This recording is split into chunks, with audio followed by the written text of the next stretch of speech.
Okay, welcome everybody to our presentation and thank you for being with us today. I'm Mihai Pietrosanu, Program Manager and co-founder of Improted. Give a few words about Improted. Improted comes from International Professionals for Technology and Education. We are a non-profit organization with the mission of connecting the students with experienced engineers in software and technology. At this moment, we have three directions of growing through STEM projects. Summer school, like our program called SINA, which right now is the third edition. Professional development with the series Career Matters for Women, and students sharing experiences. Today, we have Ana Liliac Zajontz with her presentation FemSTEM Romania.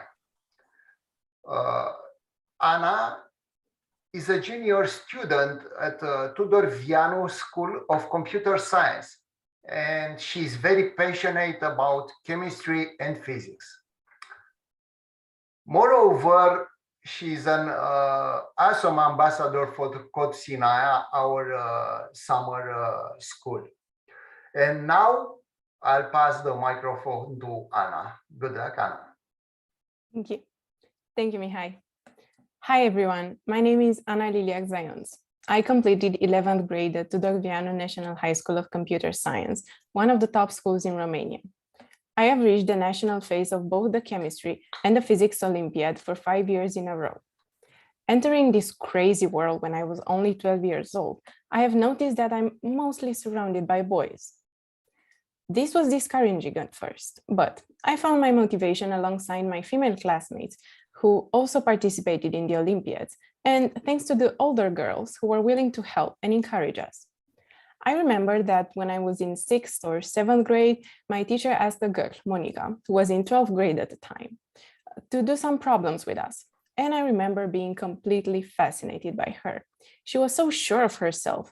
And what I thought back then was that, oh, she knows everything. I want to be like her when I'm in 12th grade. I found out later that she got into Princeton and that she had silver and bronze medal in some very important international physics competition. This is how I realized that by finding out the successful stories of other women and the feeling of belonging to the STEM community can really motivate us to follow our dreams in any field. I reached out to multiple women from different fields, and I hope that their life stories can inspire young women that maybe did not have the opportunity to be surrounded by other girls in STEM. For example, in 2022, at the Physics and Informatics National Olympiads, about 10% of the participants were girls. At the Mathematics National Olympiad, about 1/3 of the participants were girls, and at the Chemistry National Olympiad, girls represented about half of the participants. Now, this is just my experience, but I have done some additional research, and women in STEM have a pretty hard time after graduating high school and university as well. In Romania, more than half of the population is made up of women, so why do they represent less than 1/3 of the people working in STEM? The same thing can be said about the United States as well, women holding only 1/4 of the computing jobs. Even more, when it comes to owning businesses, women are in minority. But on the bright side, a recent program, Women Tech EU 2022, has begun registrations to grant 75,000 euros to women with technology startups. When I first started to think about this project, I didn't know it was going to be a website. I thought about doing a conference or just a Facebook or Instagram page with short stories. But then I thought that a website with articles that anybody can read anywhere is the best option. Especially after the last 2 years, I think that our generation wants shorter and more concise content. So I tried my best to think about straight and to the point questions and ask things I would want to know about my future career. I learned a simple website design tool for the website itself. I wanted the articles to have their moment and to be accessible to anyone. I have to say that during this time, LinkedIn became my best friend. I also wanted to create a social media page for the website because, let's be real, these days we all have at least one social media account. So I thought this would be the easiest way for my articles to reach the target audience. After I created the website and the Instagram page, it was time to reach out to different women in STEM. I was very nervous at first, obviously, because I thought, why would they want to speak to me and share their stories? Would they even be open to sharing their stories? But the response I got was very positive. The first woman I knew I wanted to talk to was Monica Ene Pietroșanu, who is here with us today. I knew her from Code Sinaia 2021, and I thought that her story was truly remarkable. From Bucharest to United States to Bucharest and back to the United States, I think she is truly a role model for any teenager that is interested in engineering, and not only that. She has been director of software engineer at Intel Corporation in Oregon since 2015. Before that, she worked for 8 years for Microsoft in Redmond and for 5 years in Romania. She has a degree in both automatics and computers and mathematics, which ultimately made her decide to write her thesis on a topic that would combine both fields, cryptography. She is the owner of 5 patents in the United States of America on information security technology. Monica says that she hadn't always known that this is the right path for her. She had excellent results in both mathematics and physics, and this made her choose a STEM career. Her parents have always encouraged her throughout her career. She says that her mother inspired her to read a lot and to pay attention to all the subjects in school so she would have a vast general knowledge. This has helped her in her engineering career when she later published articles, held conferences, and led teams. She strongly advises any teenager to explore and try different things. Informatics has become essential in our day-to-day life, so she says that anyone from any field, such as medicine or astrophysics, can benefit from technology knowledge. I strongly advise any girl that is interested in a career in engineering or informatics to check out the Career Matters for Women page on the Improted website, because they are truly remarkable women. Nicoleta Macovei is the next woman I reached out to. She has been the general manager at FemSTEM Romania, a company that provides IT solutions and services since 2018, when she got the company out of a really difficult situation. She worked for 8 years at Oracle and for 3 years at Capture Romania. She graduated from Bucharest University of Economic Studies, where she also got her PhD. She did not have the easiest time coming to FemSTEM Romania because she was constantly underestimated. The whole market was made out of men, and except for another woman, there wasn't another IT integrator led by a woman.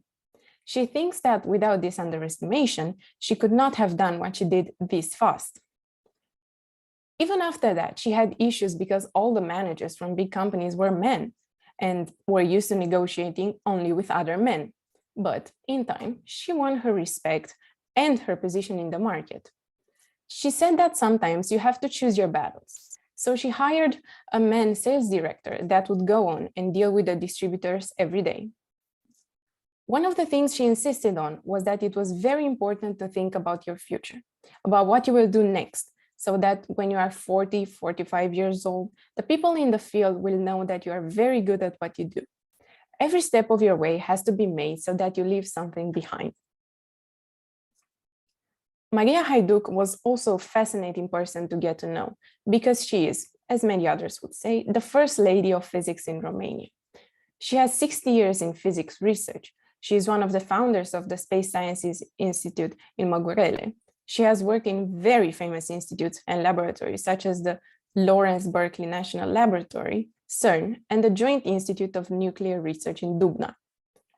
One of my personal favorite things about her was her passion for the piano. She talked very enthusiastically about how she wanted to become a pianist at first, but circumstances made her choose physics in the end. She explained that physics needs a lot of work and a lot of reading, but that it is so beautiful and so complex, so that it's a pity to give up.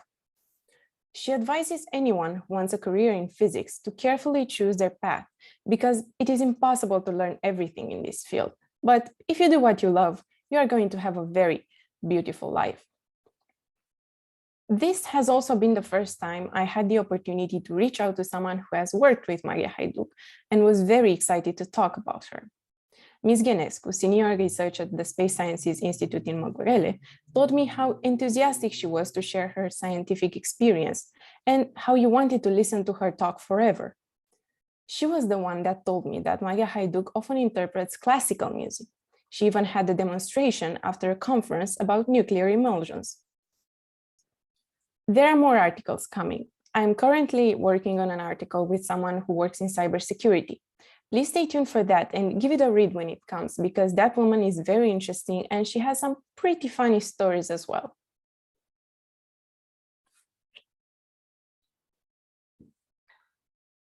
Are you done, Anna? Yes. Oh, okay. Oh, thank you for this great presentation. So I'm going to ask the audience if you have some questions for Anna. You can use chat or you can unmute your microphone and ask Anna. I'll break the ice. I have a question. Okay. So I was wondering, Anna, so you mentioned that you started this project seeing that you are one of the few girls at the science Olympiads and all the Olympiads you participated. Now the project is well on its way.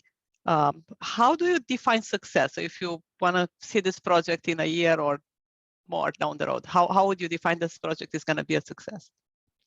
Well, first of all, I would like to think that this project is a success when I will have more stories and covering more fields. Right now, I have 2 articles in IT and 1 in physics, with another one in IT, let's say, coming. So I would like to also cover mathematics and chemistry, or anything in between, or that combines more than one field. So that would be one thing. And the second would be, even if it would be hard to say, I would like this to inspire at least one person. If at least one girl reads one of the articles and can go on and do something great, I think that my goal is that. Yeah, that's great. Yep. Okay, thank you. Yeah, I think I admire your presentation and your courage in all the way. So I remind you, Anna, she's a junior in high school, and she's very smart, and what she's doing, I think it's great for the entire community in Romania or in United States. Thank you. Some other questions?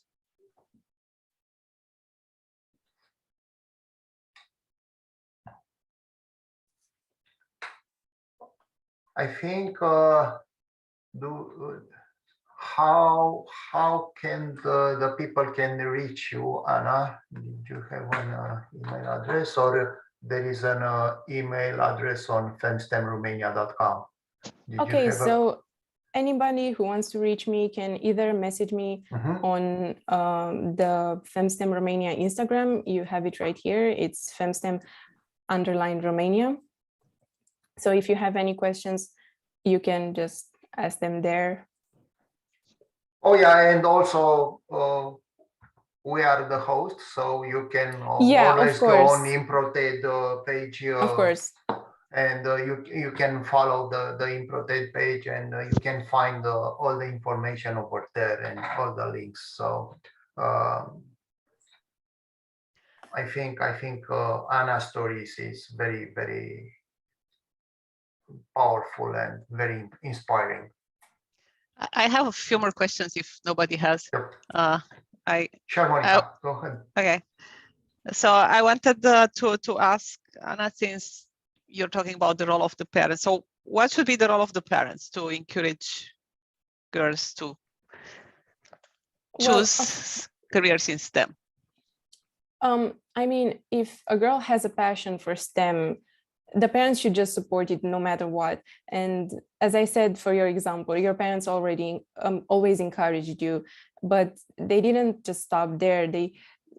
the other subjects are very important as well. So even if you want a career in informatics, you shouldn't forget about history or geography. After all, we all live on this earth, so it's important to know things about it. So yeah, I think the parents' role is just to support and if by any means help them when they can and how they can.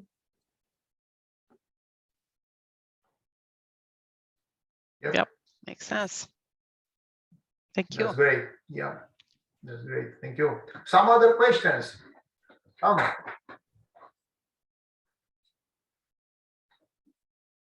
I do have a question, Anna. So, did you have any presentation in your school, in your high school? No, no, I haven't. My classmates know about it, but that's kind of it. That it also bring to my next question. Actually, you already uncover something. So how many from your classmates did they know about your project? So I told my closest friends at the beginning, and then when I created the Instagram page and I started to promote it on my own page, on my own Instagram page, that's how the others found out. And not only my classmates, I actually had I had a lot of followers from girls that are not in my class and that I'm not very close with, but I think that they just liked the idea and they found it interesting, so they chose to follow. So they didn't owe anything to me. Great. Yep. I think that's the way. Some other questions? Well, if there are no more questions, then we'll conclude this, and we'll thank you for this presentation. Thank you, Anna, and we'll see you next time probably. Okay, thank you for the questions. Thank you for the participation. Thank you. Yeah, thank you for the participation. Thank you. Goodbye. Goodbye. Thank you. Have a nice day. Bye-bye. Thank you. Bye.